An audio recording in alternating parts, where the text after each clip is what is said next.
නිදුක් නිරෝගී වාසනාවන්ත දවසක් එන්න කියලා මම හදවතින් ප්‍රාර්ථනා කරනවා. මම අද අස්වැසුම සම්බන්ධයෙන් වැදගත් වීඩියෝවක් අරගෙන ආවා.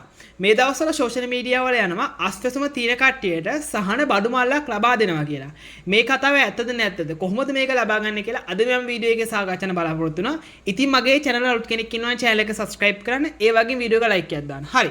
පළවෙනිම කියන්න ඕනේ අස්වැසුම තියෙන කට්ටියට ලැබෙන මේ සහන මල්ල ඇත්තද? ඔව්. ඇත්තට මේ සහන මල්ල ඇත්තම්.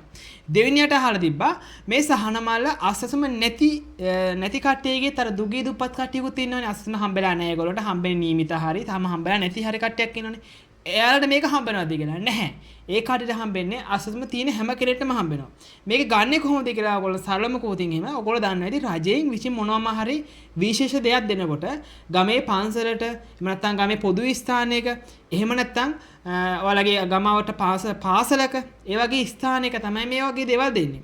ඉතින් මේ අලුතෙන්ම අප්‍රේල් මාසෙ මේ ලබා දෙන බඩු මල්ල ලබා දෙනවා ඔයාලගේ ගමේ පන්සලේ එක්ක පාසලේ එහෙම නැත්නම් මොකක් හරි විශේෂ ස්ථානයක පොදු ස්ථානයකට ඇවිල්ලා අප්‍රේල් මාසෙදී මේ බඩු මල්ල ඔයගොල්ලන්ට ලබා ගන්න පුළුවන්. මේකෙදි ෆෝම් පුරවන්නවත් එහෙම විශේෂ කිසි දෙයක් අවශ්‍ය නැහැ. ඔයගොල්ලන්ට හම්බෙනවනේ අසසම අන්න ඒක තමයි අවශ්‍ය වෙන එකම අපිගේ ඩොකියුමන්ට් එක. ඒක තියෙනවා නම් ඔයාලට පුළුවන් අප්‍රේල් මාසේ අස්වැසුමින් ඔයගොල්ලන්ට අස්වැසුම තියෙන ඔයගොල්ලන්ට සහන බඩු මල්ලක් ගන්න. හරි මම හිතනවා වීඩියෝ එක වැදගත් වෙන්න තියෙයි කියලා. වීඩියෝ එක වැදගත් වුණා නම් channel එක subscribe කරන්න, වීඩියෝ එක like එකක් දාන්න. මම ගිහලා එන්නම්. ඔයගොල්ලන්ට පතන සුබ අනාගතයක් කියලා. ඒ වගේම අස්වැසුම නැති කටට බඩු මල්ල ලබා ගන්න කොහොමද කියලා ඉස්සරහ වීඩියෝ එකක් මම කරන්න. ඒක ගැන දැනගන්න ඕන නම් channel එක subscribe කරලා ඉන්න. හරි එහෙනම් මම ගිහින් හැමෝටම සුබ පතනවා. ජය වේවා.